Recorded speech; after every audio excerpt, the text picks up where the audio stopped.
ಪಿತನ ಸುತನ ಮತ್ತು ಪವಿತ್ರಾತ್ಮರ ನಾಮದಲ್ಲಿ ಆಮೆನ್.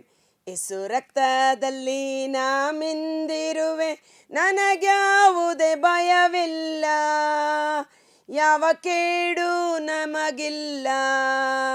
ಯೇಸು ರಕ್ತದಲ್ಲಿ ನಾ ಮಿಂದಿರುವೆ, ನಮಗ್ಯಾವುದೇ ಭಯವಿಲ್ಲ, ಯಾವ ಕೇಡು ನಮಗಿಲ್ಲ, ಯಾವ ಕೇಡು ನಮಗಿಲ್ಲ.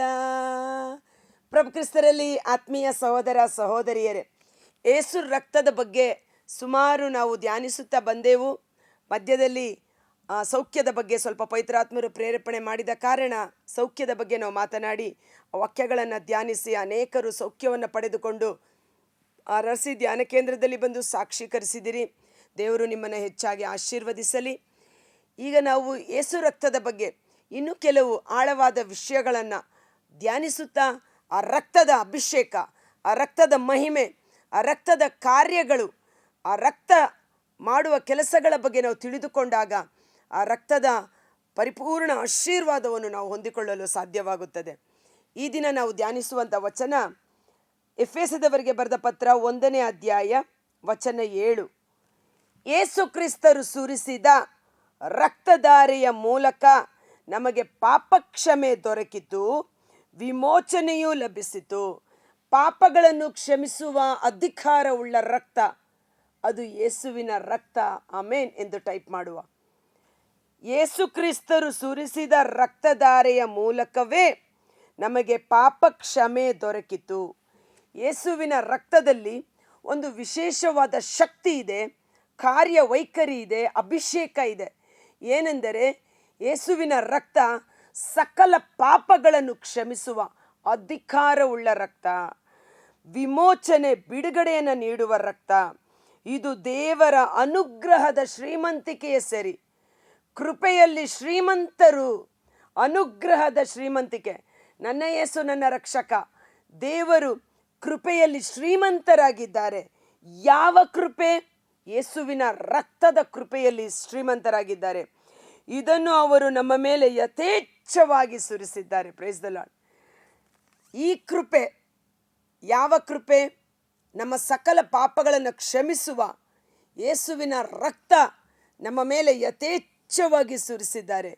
ಇದು ದೇವರ ಅನುಗ್ರಹದ ಶ್ರೀಮಂತಿಕೆಯೇ, ಕೃಪೆಯಲ್ಲಿ ಶ್ರೀಮಂತನಾಗಿದ್ದಾರೆ ಎಂಬುದಾಗಿ. ಸೊ ಯೇಸುವಿನ ರಕ್ತ ಸಕಲ ಪಾಪಗಳನ್ನು ಕ್ಷಮಿಸುವ ಅಧಿಕಾರ. ಪಾಪಗಳು ಕ್ಷಮಿಸಲ್ಪಡದಿದ್ದರೆ ಪಾಪದ ಸಂಬಳ ಮರಣಕ್ಕೆ ನಾವು ತುತ್ತಾಗುತ್ತೇವೆ. ರೋಮ 3:23, ಮಾನವರೆಲ್ಲರೂ ಪಾಪಿಗಳೇ, ಪಾಪ ಮಾಡಿ ದೈವದತ್ತ ಮಹಿಮೆಯನ್ನು ಕಳೆದುಕೊಂಡಿದ್ದೇವೆ. ರೋಮ 6:23, ಪಾಪದ ಸಂಬಳ ಮರಣ, ಆದರೆ ಪಾಪದ ಸಂಬಳ ಮರಣ, ಪಾಪ ಬಿಡುಗಡೆ ಆಗದಿದ್ದರೆ ಮರಣ. ಆದರೆ ಪ್ರಭು ಯೇಸು ಕ್ರಿಸ್ತರಲ್ಲಿ, ಪ್ರಭು ಯೇಸು ಕ್ರಿಸ್ತರು ಸುರಿಸಿದ ರಕ್ತಧಾರೆಯ ಮೂಲಕ ನಮಗೆ ಉಚಿತವಾಗಿ ಲಭಿಸಿದ ಕೃಪೆ ನಿತ್ಯ ಜೀವ. ಆದ ಕಾರಣ ಪಾಪಗಳು ಕ್ಷಮಿಸಲ್ಪಡಬೇಕು. ಇದನ್ನು ದಾವೀದರಸನು ಪವಿತ್ರಾತ್ಮ ಪ್ರೇರೇಪಿತರಾಗಿ ಕೀರ್ತನೆ 32ರಲ್ಲಿ ಅದ್ಭುತಕರವಾಗಿ ವಿವರಿಸಿದ್ದಾರೆ. ಕೀರ್ತನೆ 32, ಯಾರ ಪಾಪ ಪರಿಹಾರವಾಗಿದೆಯೋ, ಯಾರ ದ್ರೋಹ ವಿಮೋಚನೆಯಾಗಿದೆಯೋ.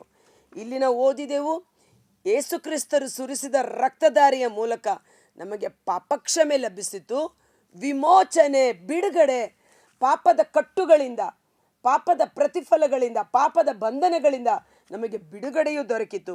ಅದಕ್ಕೆ ಯಾರ ಪಾಪ ಪರಿಹಾರವಾಗಿದೆಯೋ, ಯಾರ ದ್ರೋಹ ವಿಮೋಚನೆಯಾಗಿದೆಯೋ ಅವರೇ ಧನ್ಯರು. ಯಾರ ಅಪರಾಧವನ್ನು ಪ್ರಭು ಎಣಿಸಿಲ್ಲವೋ, ಯಾರ ಅಂತರಂಗದಲ್ಲಿ ಕುತಂತ್ರವಿಲ್ಲವೋ ಅವರೇ ಧನ್ಯರು. 5ನೇ ವಚನ 3ನೇ ವಾಕ್ಯ, ಪಾಪ ನಿವೇದನೆ ಮಾಡದೆ ನ ಮೌನದಿಂದಿರಲು ದಿನವೆಲ್ಲ ನರಳಿ ಸವೆದು ಹೋದವು ನನ್ನೆಲುಬುಗಳು.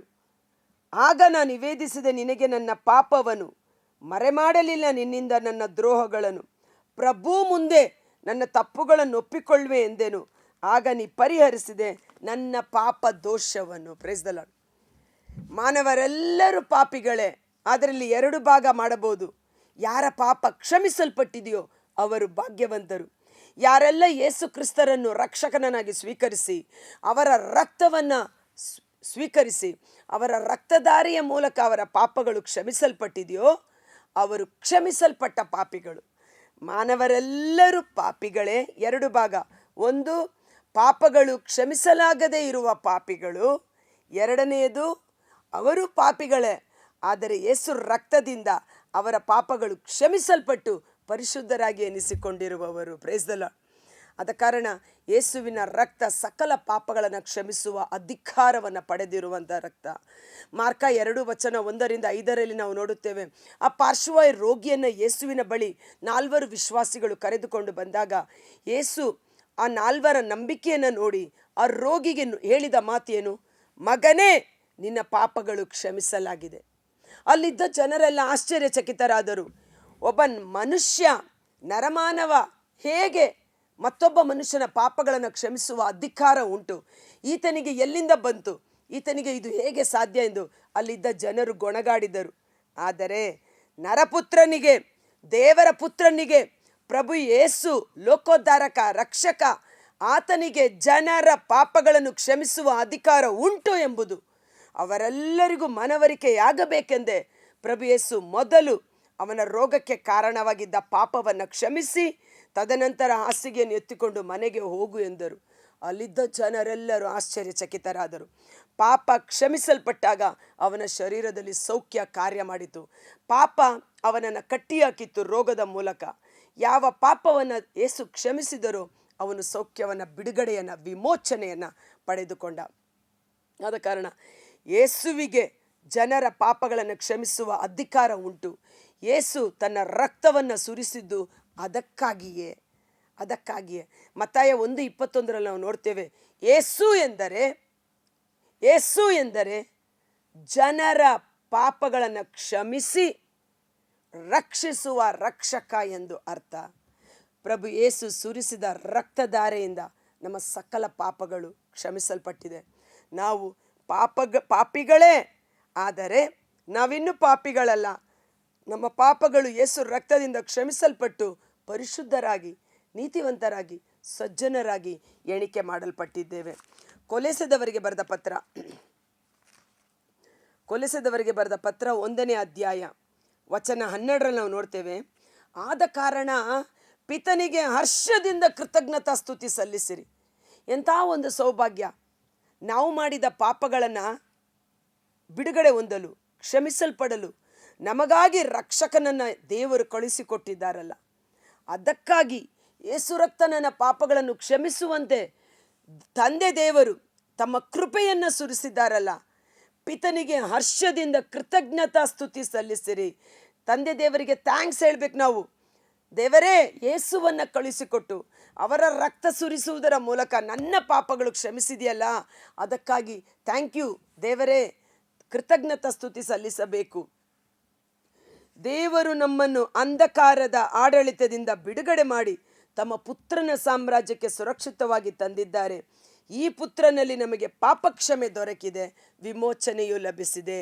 ಈ ಯೇಸುವಿನ ರಕ್ತದ ಮೂಲಕ ನಮ್ಮ ಪಾಪಗಳು ಕ್ಷಮಿಸಲ್ಪಟ್ಟಿದೆ, ವಿಮೋಚನೆಯು ಲಭಿಸಿದೆ. ಮತ್ತೊಂದು ವಿಷಯ ಏನೆಂದರೆ, ಈ ಪಾಪ ಪ್ರಜ್ಞೆ ಅಂತ ಹೇಳ್ತೀವಿ. ನಾನು ಪಾಪಿ, ನಾನು ತಪ್ಪು ಮಾಡಿಬಿಟ್ಟೆ, ನಾನು ಕೊಲೆ ಮಾಡಿಬಿಟ್ಟೆ. ಈ ಪಾಪ ಪ್ರಜ್ಞೆ ಅಥವಾ ಅವರ ಮನಸ್ಸಾಕ್ಷಿ ಆ ಪಾಪವನ್ನು ಅವರಿಗೆ ಪದೇ ಪದೇ ಜ್ಞಾಪಕ ಮಾಡಿ, ನೀನು ವ್ಯಭಿಚಾರಿ, ನೀನು ಕುಡುಕ, ನೀನು ಒಳ್ಳೆಯವನಲ್ಲ ಅಂತ ಹೇಳಿ ನಮ್ಮ ಮನಸ್ಸಾಕ್ಷಿ ನಮ್ಮನ್ನು ನಾಶನದ ಕಡೆಗೆ ಕೊಂಡೊಯ್ಯಲು ಪ್ರಯತ್ನ ಪಡ್ತಾ ಇರುತ್ತೆ. ಯೇಸು ಸ್ವಾಮಿ ಸಿಮೋನನ ಮನೆಯಲ್ಲಿ ಊಟಕ್ಕೆ ಕುಳಿತಿರುವಾಗ ವ್ಯಭಿಚಾರಿಣಿ ಸ್ತ್ರೀ ಓಡಿ ಬಂದು ಯೇಸುವಿನ ಪಾದಕ್ಕೆ ಮುತ್ತಿಟ್ಟು ಕಣ್ಣೀರಿನಿಂದ ಗೋಳಾಡಿದಳು. ಅಲ್ಲಿದ್ದ ಜನ ಎಲ್ಲ ಹೇಳಿದ್ರು, ಅಯ್ಯೋ ಇವಳು ಪಾಪಿ, ಅಯ್ಯೋ ಇವಳು ಪಾಪಿ ಪಾಪಿ ಪಾಪಿ ಎಂದು. ಆದರೆ ಅವಳ ಕಣ್ಣೀರು, ಅವಳ ಪಶ್ಚಾತ್ತಾಪ, ಅವಳ ಮನಸ್ಸು ಅವಳಿಗೆ ಚುಚ್ಚುತ್ತಿತ್ತು. ನಾನು ವ್ಯಭಿಚಾರ ಪಾಪ ಮಾಡಿದ್ದೇನೆ, ನಾನು ಸರಿ ಇಲ್ಲ, ನಾನು ಒಳ್ಳೆಯವಳಲ್ಲ, ನಾನು ಯೋಗ್ಯಳಲ್ಲ ಎಂಬುದಾಗಿ. ಆ ಯೇಸು ಆಕೆಯ ಮನಸ್ಸನ್ನು ನೋಡಿ, ಆಕೆಯ ಮನಸ್ಸಾಕ್ಷಿಗಿಂತ ಮಿಗಿಲಾಗಿ ದೇವರ ಕರುಣೆ ದೊಡ್ಡದು. ಯೇಸುವಿನ ರಕ್ತ ನಮ್ಮ ಮನಸ್ಸಾಕ್ಷಿಯನ್ನು ತೊಳೆದು ಶುದ್ಧೀಕರಿಸುತ್ತದೆ. ಮನಸ್ಸಾಕ್ಷಿಗಿಂತ ಯೇಸುವಿನ ರಕ್ತ ದೊಡ್ಡದು, ದೇವರ ಕೃಪೆ ದೊಡ್ಡದು ಎಂಬಂತೆ, ಮಗಳೇ ನಿನ್ನ ಸಕಲ ಪಾಪಗಳು ಕ್ಷಮಿಸಲಾಗಿದೆ, ಸಮಾಧಾನದಿಂದ ಹೋಗು ಎಂದು ಕಳುಹಿಸಿಕೊಟ್ಟದನ್ನು ನಾವು ನೋಡ್ತೇವೆ. ಆದ ಕಾರಣ ಇವತ್ತು ನಮ್ಮ ಮನಸ್ಸಾಕ್ಷಿ ನಮ್ಮನ್ನು ಚುಚ್ಚುತ್ತಾ ಇರ್ಬೋದು. ನಾನು ಸುಳ್ಳು ಹೇಳ್ಬಿಟ್ಟಿದ್ದೀನಿ, ನಾನು ಮೋಸ ಮಾಡಿದ್ದೀನಿ, ನಾನು ದ್ರೋಹ ಮಾಡಿದ್ದೀನಿ. ಆ ಮನಸ್ಸಾಕ್ಷಿಯಿಂದ ನಾವು ಕುಗ್ಗಿ ಹೋಗದಂತೆ ಯೇಸುವಿನ ಬಳಿ ಬಂದು ನಮ್ಮ ಪಾಪಗಳನ್ನು ಒಪ್ಪಿಕೊಂಡಾಗ, ಯೇಸುವೇ ನಿಮ್ಮ ರಕ್ತದಿಂದ ನನ್ನನ್ನು ತೊಳೆದು ಶುದ್ಧೀಕರಿಸಿರಿ ಎಂದಾಗ, ಯೇಸು ನಮ್ಮ ಮನಸ್ಸಾಕ್ಷಿಯನ್ನು ಸಹ ಶುದ್ಧೀಕರಿಸಿ ಆ ಪಾಪದ ಬಂಧನದಿಂದ, ಪಾಪದ ಮಲಿನತೆಯಿಂದ ನಮ್ಮನ್ನು ಬಿಡುಗಡೆ ಮಾಡುವವರಾಗಿದ್ದಾರೆ. ಒಂದು ಕ್ಷಣಕಾಲ ನಾವೆಲ್ಲರೂ ಕಣ್ಗಳನ್ನು ಮುಚ್ಚೋಣ. ಕರ್ತರಾದ ಯೇಸುವೇ, ಮುಂಜಾನೆ ಜೀವಸ್ವರವನ್ನು ಆಲಿಸುತ್ತಿರುವ ಪ್ರತಿಯೊಬ್ಬ ಸಹೋದರ ಸಹೋದರಿ ಅವರ ಕುಟುಂಬಗಳನ್ನು ನಿಮ್ಮ ಕರಗಳಿಗೆ ಸಮರ್ಪಿಸುತ್ತೇನೆ. 1 ಯೋಹಾನ 2ನೇ ಅಧ್ಯಾಯ ವಚನ 1 ಮತ್ತು 2ರಲ್ಲಿ, ಪ್ರಿಯ ಮಕ್ಕಳೇ, ನಾವು ಯಾರು ಪಾಪ ಮಾಡಬಾರದೆಂದೇ ನಾನಿದನ್ನು ನಿಮಗೆ ಹೇಳುತ್ತಿದ್ದೇನೆ. ಆದರೆ ನಮ್ಮಲ್ಲಿ ಯಾರಾದರೂ ಪಾಪ ಮಾಡಿದ್ದೇ ಆದರೆ ಭಯಪಡಬೇಡಿ. ನಮ್ಮ ಪಾಪಗಳನ್ನು ಕ್ಷಮಿಸಿ ನಮ್ಮನ್ನು ಪ್ರೀತಿಸಿ ಆಶೀರ್ವದಿಸುವ ರಕ್ಷಕನು ನಮಗಿದ್ದಾರೆ. ಅವರೇ ಪ್ರಭು ಯೇಸು. ಅವರು ನಮ್ಮ ಪಾಪಗಳಿಗೆ ಮಾತ್ರವಲ್ಲ, ಇಡೀ ಲೋಕದ ಪಾಪಗಳನ್ನು ಕ್ಷಮಿಸುವ ಯಜ್ಞದ ಕುರಿಮರಿಯಾಗಿದ್ದಾರೆ. ನಮ್ಮ ಮನಸ್ಸಾಕ್ಷಿಯನ್ನು ಕಾಡುತ್ತಿರುವ ಘೋರವಾದ ಪಾಪಗಳು, ರಹಸ್ಯವಾದ ಪಾಪಗಳು, ಬೇಕೆಂದೇ ಮಾಡುವ ಪಾಪದ ಸ್ವಭಾವಗಳಿಂದ ನಾವು ತತ್ತರಿಸಿ ಹೋಗಿರಬಹುದು. ಈ ಮುಂಜಾನೆ ವೇಳೆ ಯೇಸುವಿಗೆ ನಮ್ಮ ಹೃದಯವನ್ನು ಸಮರ್ಪಿಸೋಣ. ಯೇಸುವೆ, ನೀವು ನಮ್ಮ ಅಂತರಂಗವನ್ನು ನೋಡುವ ದೇವರು. ನಿಮ್ಮ ಪರಿಶುದ್ಧವಾದ ರಕ್ತದಿಂದ ನನ್ನ ಸಕಲ ಪಾಪಾಪರಾಧಗಳನ್ನು ಕ್ಷಮಿಸಿರಿ. ನಿಮ್ಮ ಪರಿಶುದ್ಧವಾದ ರಕ್ತದಿಂದ ನನ್ನ ಶರೀರ, ಮನಸ್ಸು, ಆತ್ಮ, ಮನಸ್ಸಾಕ್ಷಿಯನ್ನು ತೊಳೆದು ಶುದ್ಧೀಕರಿಸಿರಿ. ನಾನು ಸಕಲ ಪಾಪಾಪರಾಧಗಳಿಂದ ಬಿಡುಗಡೆಯನ್ನು ಹೊಂದಿಕೊಂಡು ನೂತನ ಸೃಷ್ಟಿಯಾಗಿ, ಹೊಸ ಸೃಷ್ಟಿಯಾಗಿ ಜೀವಿಸಲು ಬೇಕಾದ ಕೃಪೆಯನ್ನು ನೀಡಿರಿ. ಆ ವ್ಯಭಿಚಾರಿ ಸ್ತ್ರೀಗೆ, ಮಗಳೇ, ನಿನ್ನ ಸಕಲ ಪಾಪಗಳು ಕ್ಷಮಿಸಲಾಗಿದೆ, ಸಮಾಧಾನದಿಂದ ಹೋಗು ಎಂದು ನುಡಿದ ವಾಕ್ಯ ನಮ್ಮೊಬ್ಬೊಬ್ಬರ ಹೃನ್ಮನಗಳಲ್ಲಿ ದೈವಿಕ ಶಾಂತಿ, ಸಮಾಧಾನವನ್ನು, ಸಂರಕ್ಷಣೆಯನ್ನು ಅನುಗ್ರಹಿಸುವಂತಾಗಲಿ.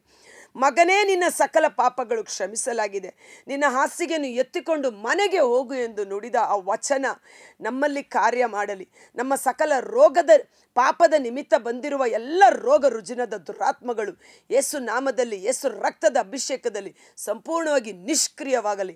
ಪಾಪಗಳು ಕ್ಷಮಿಸಲ್ಪಟ್ಟು ರೋಗ ಸೌಖ್ಯ ನಮ್ಮ ಶರೀರದಲ್ಲಿ ಉಂಟಾಗಲಿ. ನಮ್ಮ ಮನಸ್ಸಾಕ್ಷಿಯನ್ನು ಖಂಡಿಸುವ ಪಾಪದ ಮಲಿನತೆ ಯೇಸು ರಕ್ತದಿಂದ ಶುದ್ಧೀಕರಿಸಲ್ಪಡಲಿ. ನಾವು ದೇಹಾತ್ಮ ಮನಸ್ಸಿನಲ್ಲಿ ನೂತನ ಸೃಷ್ಟಿಗಳಾಗಿ ಯೇಸುವಿಗೆ ನೈಜ ಸಾಕ್ಷಿಗಳಾಗಿ ಜೀವಿಸುವಂತೆ, ಯೇಸುವಿನಲ್ಲಿ ನಾನು, ಯೇಸುವಿನ ರಕ್ತದ ಮೂಲಕ ಯೇಸು ನನ್ನ ಸಕಲ ಪಾಪಗಳನ್ನು ಕ್ಷಮಿಸಿ ನನ್ನನ್ನು ಬಿಡುಗಡೆ ಮಾಡಿದ್ದಾರೆ. ಸೈತಾನನ ಆಳ್ವಿಕೆಯಿಂದ, ಪಾಪದ ಶಕ್ತಿಯಿಂದ ನನ್ನನ್ನು ಬಿಡುಗಡೆ ಮಾಡಿದ್ದಾರೆ. ನಾನು, ನನ್ನ ಕುಟುಂಬ ಯೇಸುವಿಗೆ ಸ್ವಂತ. ಯೇಸುವಿನಿಂದ, ಯೇಸುವಿನ ರಕ್ತದ ಮೂಲಕ ನಾನು ನೀತಿವಂತಳು, ಪರಿಶುದ್ಧಳು, ಗಣ್ಯಳು, ಮಾನ್ಯಳು, ಅಮೂಲ್ಯಳು.